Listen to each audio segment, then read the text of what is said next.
I'm delighted to be joined now by Michael Warnock of Watty Glen ahead of the AIB GAA All-Ireland Football Senior Club semi-final, which takes place on Sunday, January 8th at Croke Park against Moycullen of Galway. The AIB GAA All-Ireland Club Championships feature some of the toughest players from communities all across Ireland. It's these very communities that the players represent that make the AIB GAA All-Ireland Club Championships unique. Now in its 32nd year supporting the GAA Club Championships, AIB is extremely proud to once again celebrate the communities that play such a role in sustaining our national games. Just to go straight into your parish and Glen, how obsessed is the place with football? I suppose if you're involved in Glen, then as a community, then everyone is obsessed with it. We're not a rural club that, I know it's fired out quite a bit when small rural clubs are successful. That's the reason why they are. We're not that. We're quite a we're a decent sized club. We wouldn't be anything of the size of Kilmacud or some of the clubs in Dublin, but look, our club's much more about football and community, and camogie ladies football as well. There, it's a real club ethos in that sense. So it would be wrong to just say it's football orientated. It is very, very community based, and in that there's a strong connection from the community to the club. And when you were growing up, was it always Gaelic football with you, or did you play other sports?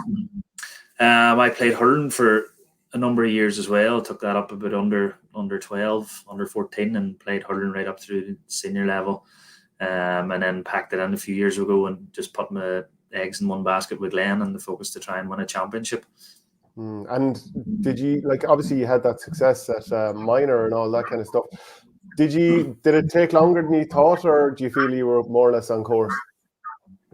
It did take longer than I thought, to be honest. It was sort of quite ignorant of me. I sort of thought that we were going to come into seniors and 3-4 years we'll win a championship, and that quite quickly the reality was beat into us, and in particular myself.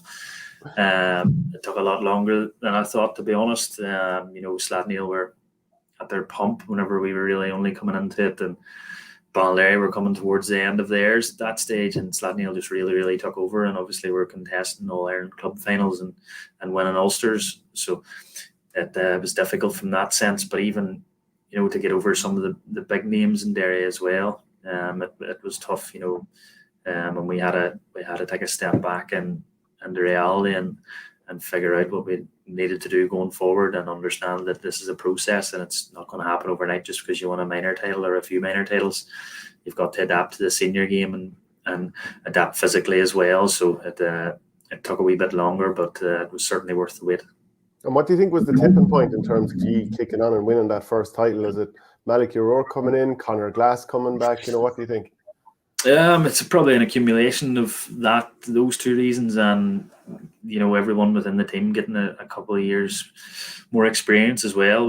We got to our first county final and unfortunately lost it in 2019, and it's very difficult to look back on losing a county final as a positive, but I suppose now we would, because it was a big lesson for us in that sense. And obviously having a player of Conor's caliber coming back was a huge plus for us, and then getting a management team with Malachi and Ryan Porter there is the icing in the cake in that sense, and serious experience and serious knowledge, and anything Malachi seems to be involved in, he brings success, and that naturally gives you confidence before he even is involved in that sense. So, but we have a group of serious players and players that are very, very driven to be successful at this level. So it's probably an accumulation of multiple things, to be honest.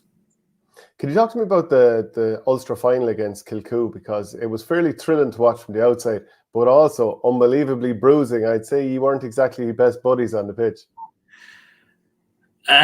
Look, I think naturally in the Ulster club, you get that. You get it within Derry. Games can be quite physical in that sense, but I think, I would have serious respect for what Kilmacud have achieved in the game, and I would say they have serious respect that we managed to get past them as such. Neither will like that we beat them this year and they beat us last year, but you have to have a sense of reality that both teams are trying to achieve the same goal here, and I suppose in that sense there's an element of respect there.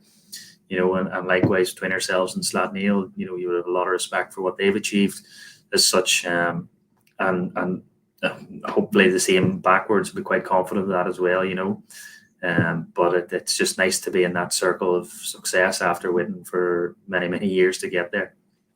And so, like, how much confidence do you get from knowing that you've beaten the All-Ireland club champions? I suppose confidence-wise, we'd have been confident anyway going into the Ulster final. It's nice to be able to say you beat the All-Ireland champions, but it counts for nothing this weekend, Their games last year both went to extra time, ended, with fine margins in those games. So, yes, while you beat the All-Ireland champions, it doesn't guarantee an All-Ireland title, and Moycullen will know that better than anyone, because they're coming out of a championship where Corofin, probably arguably the greatest club team ever existed, has come, from Galway as such, from Corofin, and they've had to overcome them in that sense as well. So they'll understand as well that it doesn't guarantee them a Connacht championship or an All-Ireland as such. You've got to go and earn it, and we're no different in that sense. And if we rewind back just before the Kilmacud game, obviously it was very difficult for you in the leading into the Errigal-Kieran game that your grandfather passed away. And as he said afterwards, there was no decision to be made in terms of playing, and I'm sure he would have wanted you to as well. Can you just bring us back to that day in terms of like you trying to build up to play a match after the news? Look, I did. You're quite selfish as a player. You find out that morning and you carry on with your routine, which is, a very selfish thing to say, but the game is just so important to you, and you understand that the game's much bigger than you, and in that sense. So yes, it's tough. You hear of other people doing it, you think, playing, it's the right thing to do, it's the easy thing to do, but I would be lying if I said you weren't thinking about him when you're warming up or in the bus on the way up or that, but whenever the ball's fired in, God forbid I say it, you don't think about it. You're just so focused on the game and helping your teammates and hopefully trying to get a result in that sense. And then after it, obviously, you step back into reality and then you sort of start accepting it in that sense. But look, it's just one of those things. I'm not the first guy to do it. I'd certainly not be the last. And unfortunately, it's just the cards you're dealt with. And you just had to get on with it. And like, what did the rest, like, obviously the game, you do the interview afterwards, talk about it, and then obviously, you go to the dressing room, whatever, have a shower. What was the rest of your evening like then? Was it home to family? Yeah, we went and met with the team afterwards, and then home to the wake house then that night as such, and a couple of members of the club and that and such, and then you're just typical Irish waking and then funeral as such, but from that sense, a lot of the players actually didn't find out until after the game. Me and my brother's also in the panel, the subkeeper, and the two of us we didn't speak about it. We just made the decision subconsciously that we were going to try and keep it quiet, for we didn't want any distractions before the game. And then some players knew beforehand, some found out, and some found out after. That's just how it transpired, because the game just means so much to you that you don't want to deflect away from any player's focus. What was it like, that final whistle, and what are your memories, what you saw and heard when you had won that Ulster title? You just see a sea of green and yellow, to be honest. But in that sense, it actually probably the moment you realised you'd won it was when the goal went in, and that the feeling when the goal went in probably was that wee bit more special, because that was the moment you realised you're going to be an Ulster champion and get over the line. In that sense, at the end of it, it was just just absolute joy. And I know one of the players said it's just pure satisfaction, to be honest, that you can say now that you're an Ulster champion, for your club in particular, because your club's everything to you. In that sense, you're just being mobbed with people and hugs, and you don't get a second to think, but you wouldn't have it any other way. And the green smoke flare going off and the crowd rushing on. I mean, that must be some visual.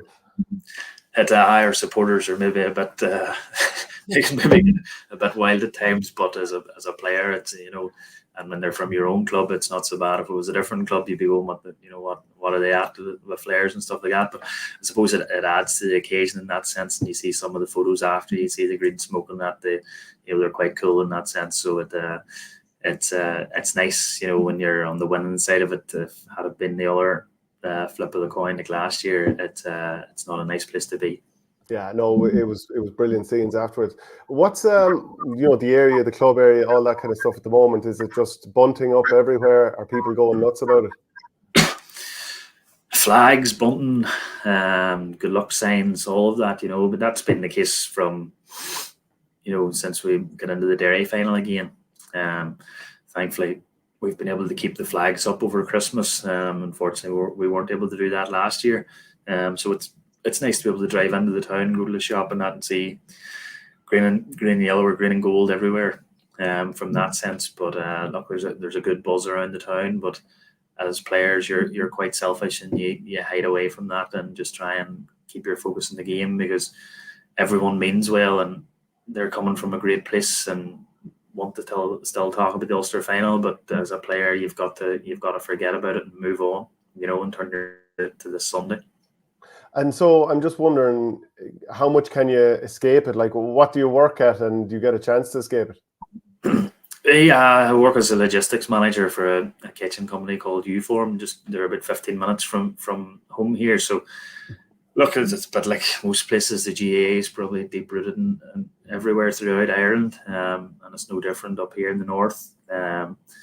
It's the same. There are people within our own work background that have a real strong interest in Gaelic football, and then just with where we live, there are people that don't care about it at all.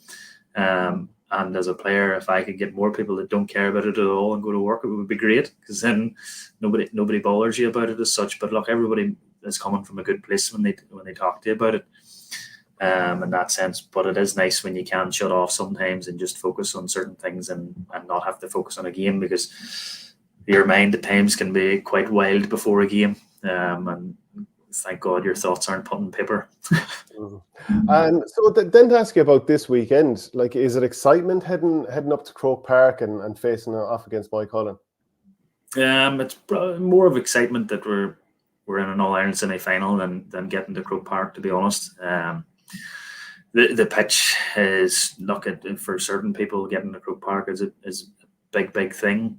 For me personally, it's about getting through an All-Ireland club semi-final, and that's the focus as such. It's irrelevant where the game is in that sense, but that'll be different for different people. There's no point deflecting away and saying Croke Park won't be a factor.